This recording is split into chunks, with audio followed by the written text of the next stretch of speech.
Hello students, surface chemistry part 3 में हम देखेंगे टाइप्स ऑफ एड्जॉर्प्शन के बारे में। अधिशोषण के प्रकार। अधिशोषण या एड्जॉर्प्शन दो प्रकार का होता है। पहला फिजिकल एड्जॉर्प्शन, जिसे हम भौतिक अधिशोषण कहते हैं, और दूसरा केमिकल एड्जॉर्प्शन, जिसे हम रासायनिक अधिशोषण कहते हैं। तो हम भौतिक और रासायनिक अधिशोषण में डिफरेंस को समझते हुए इन दोनों अधिशोषण के बारे में डिस्कस करेंगे। तो जो पहला अंतर है, जो पहला डिफरेंस है, वो ये है कि जो फिजिकल अधिशोषण होता है वह अत्यधिक विशिष्ट नहीं है, यानी इट इज़ नॉन स्पेसिफिक, जिसे हम कह सकते हैं कि यह विशिष्ट प्रकार का नहीं होता है। सभी सॉलिड सरफेस पर, यानी जितने भी ठोस सतह हैं, वहाँ पर या तो अधिक या फिर कम मात्रा में गैस अधिशोषित होती है। जबकि केमिकल एड्जॉर्प्शन जो होता है वो मोर स्पेसिफिक होता है, यह विशिष्ट प्रकार का होता है। इसके अंतर्गत गैस उसी सॉलिड सरफेस के साथ अधिशोषित होती है जिसके साथ रासायनिक रूप से जुड़ सके, यानी गैस जिस सॉलिड के साथ केमिकली कंबाइन हो सकती है उसी के साथ वो अधिशोषित होती है। तो इस प्रकार से हमने दोनों में अंतर देखा कि जो फिजिकल एड्जॉर्प्शन है वो नॉन स्पेसिफिक होता है, जबकि केमिकल एड्जॉर्प्शन जो होता है वो मोर स्पेसिफिक होता है। सेकेंड डिफरेंस हम देखेंगे कि जो फिजिकल एड्जॉर्प्शन है वो इट इज़ नॉन इंस्टेंटेनियस, यानी हम ये कह सकते हैं कि यह क्षणिक गतिशील होता है, जबकि केमिकल एड्जॉर्प्शन जो होता है वो कुछ समय इसकी गति कम होती है, जो कि रासायनिक अभिक्रिया की प्रकृति पर डिपेंड करती है कि जो केमिकल रिएक्शन से उसकी नेचर किस प्रकार है, उसके आधार पर ही इसकी गति डिपेंड करती है। थर्ड डिफरेंस देखेंगे हम यहाँ पर, it is a reversible process, यानी यह एक उत्क्रमणीय प्रक्रम है। फिजिकल एड्जॉर्प्शन एक उत्क्रमणीय प्रक्रम है और तथा इसमें जो इक्विलिब्रियम या हम कह सकते हैं साम्य होता है वो शीघ्र ही स्थापित हो जाता है और भौतिक रूप से अधिशोषित सतह आसानी से पृथक की जा सकती है। जबकि केमिकल एड्जॉर्प्शन एक अनुत्क्रमणीय प्रक्रम है, यह एक इरिवर्सिबल प्रोसेस है। यदि टेम्परेचर और प्रेशर की असमतल अवस्थाएं हों तो अधिशोषित सतह को पृथक किया जा सकता है।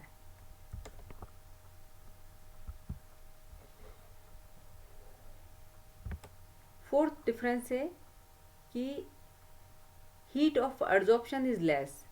फिजिकल एड्जॉर्प्शन में जो अधिशोषण की ऊष्मा की मात्रा होती है वो कम होती है, जबकि केमिकल एड्जॉर्प्शन में जो अधिशोषण की ऊष्मा की जो मात्रा होती है वो हाई होती है। तो अधिशोषण की ऊष्मा की मात्रा प्रदर्शित करती है कि बलों का मान समान होता है जो कि रासायनिक अभिक्रियाओं में प्रयुक्त होते हैं। फिफ्थ डिफरेंस, जो पांचवा अंतर है, वो यह है कि यह उचित टेम्परेचर तथा प्रेशर पर किसी भी गैस सॉलिड प्रोसेस में पाया जाता है। यदि टेम्परेचर और प्रेशर उचित हो तो it occurs in any gas solid system. हम बात करें फिजिकल एड्जॉर्प्शन की, जबकि हम केमिकल एड्जॉर्प्शन के केस में देखें तो यह तभी होता है जबकि गैस सरफेस के मॉलिक्यूल के साथ केमिकल बॉन्ड बना सके। तो यहाँ पर केमिकल बॉन्ड बनना आवश्यक होता है किसमें? केमिकल एड्जॉर्प्शन में। जबकि फिजिकल एड्जॉर्प्शन जो होता है वो किसी भी टेम्परेचर और प्रेशर की कंडीशंस में किसी भी गैस सॉलिड सिस्टम में ये पाया जाता है। अगला हम डिफरेंस देखेंगे कि फिजिकल एड्जॉर्प्शन के केस में अधिशोष्य का दाब बढ़ाने पर, यानी हम ये कह सकते हैं कि अगर हम एड्जॉर्बेट का प्रेशर अगर हम बढ़ाएं, अधिशोष्य का दाब अगर हम बढ़ाएं, तो ऐसी स्थिति में फिजिकल एड्जॉर्प्शन भी बढ़ जाता है, यानी वो एड्जॉर्बेट की प्रेशर की डायरेक्टली प्रोपोर्शनल होता है।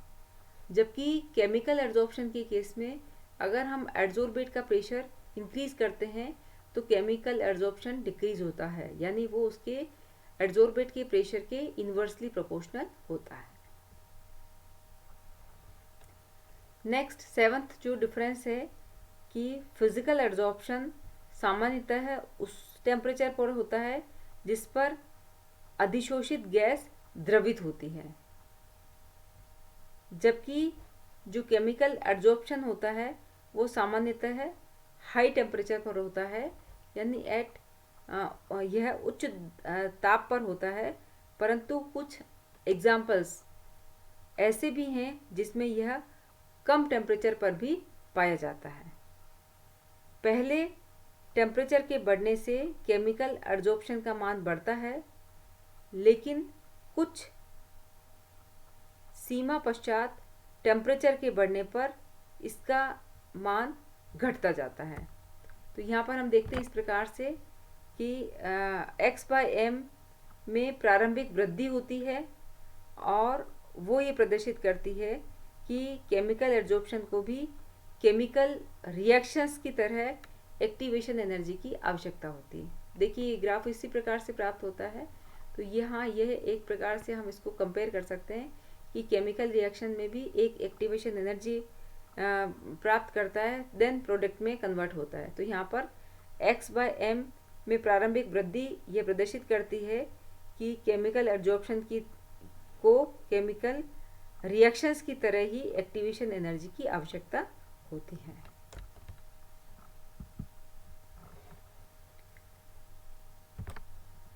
फिजिकल एड्जॉर्प्शन के केस में इट रिक्वायर्स फिजिकल फोर्सेस, जबकि केमिकल एड्जॉर्प्शन के केस में does not require physical forces, यानी यहाँ पर भौतिक बलों की आवश्यकता नहीं होती है। नेक्स्ट डिफरेंस हम देखेंगे कि in physical adsorption multilayer state is possible, यानी भौतिक शोषण में बहुपरत अवस्था संभव है, जबकि केमिकल एड्जॉर्प्शन में ओनली मोनोलेयर इज फॉर्म्ड, केवल एक परत का ही निर्माण होता है। नेक्स्ट डिफरेंस हम देखेंगे कि physical adsorption is a function of complete surface, कि भौतिक शोषण संपूर्ण सतह का फलन है,